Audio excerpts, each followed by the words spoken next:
We are proud of the role that we played in the creation of the State of Israel, and we will certainly mark the centenary with pride.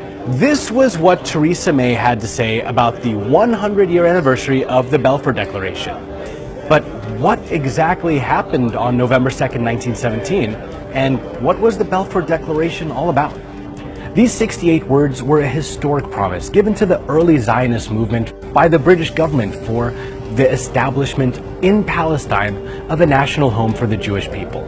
Sir Arthur Balfour, then Foreign Secretary of Britain, wrote in a public letter to a famous British Zionist, Lord Walter Rothschild, which read, His Majesty's government views with favour the establishment in Palestine of a national home for the Jewish people, and will use their best endeavours to facilitate the achievement of this object, it being clearly understood that nothing shall be done which may prejudice the civil and religious rights of existing non-Jewish communities in Palestine, or the rights and political status enjoyed by Jews in any other country.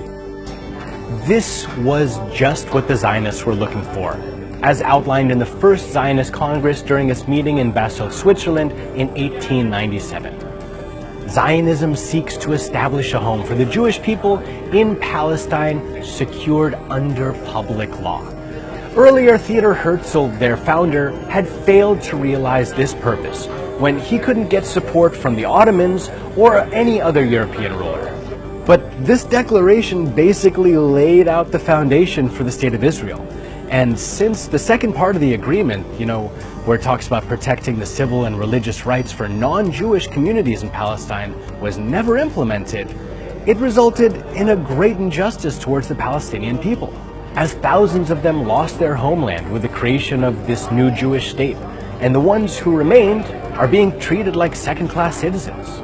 I think the late British author and journalist Arthur Koester summed it up best when he said, "One nation solemnly promised to another nation the country of a third." What were they thinking? Well, you see, Great Britain was in the midst of World War I, and one of its biggest foes was the Ottoman Empire. So they employed the tried and tested strategy of divide and conquer. They were giving the Arabs the promise of complete and final liberation in return for rebellion against the Ottoman rulers.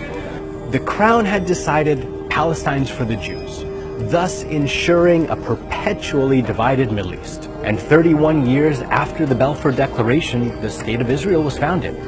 But it's not 100% certain that this was the initial goal of the British government. The results have brought devastating consequences to the Middle East. It paved the way for the longest military occupation in recent history and destabilized an entire region. So should the UK government be proud of this landmark letter? Or should they come to terms with the reality of what it's done?